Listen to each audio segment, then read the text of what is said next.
આજે ગુરુ પૂર્ણિમા પર્વ નિમિત્તે ઠેર ઠેર ઉજવાઈ રહ્યા છે ગુરુ વંદના સન્માન કાર્યક્રમ।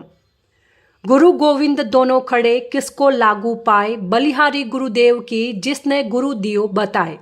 अषाढ़ सुद पूनम एटले के गुरु पूनम आज गुरु पूर्णिमानो दिवस होवाथी ठेर ठेर गुरु पूजन अने गुरु महिमाना कार्यक्रमों योजाया हता। गुरु एटले कुलगुरु, शिक्षा गुरु, ज्ञान गुरु, टूंकमां जेमांथी प्रेरणा मळे ते गुरुए आवुं प्रेरणा मळतुं स्थळ एटले मोरबीना महेन्द्रनगर गाम पासे आवेला रामधन आश्रम, ज्यां कायम ज्ञान भक्तिनी सरिताओ वहे छे।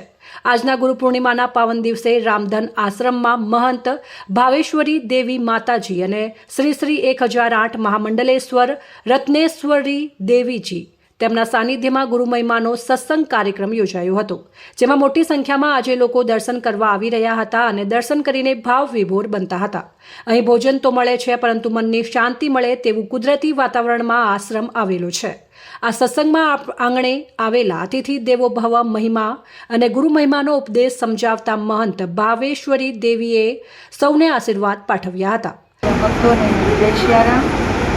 આજનો દિવસ એટલે ગુરુ પૂર્ણિમા એટલે કે વ્યાસ પૂજન દિવસ। ગુરુ એટલે મહાનતા છે।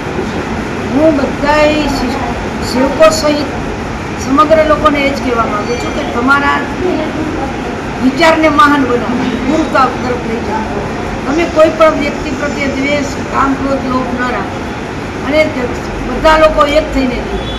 આપણે બધા જે જુદા જુદા ભાગલા પડી ગયા છે એના બદલે બધા વિચારથી એક થાવ, ગુરુતા તરફ જાઓ, લઘુતા તરફ નહીં।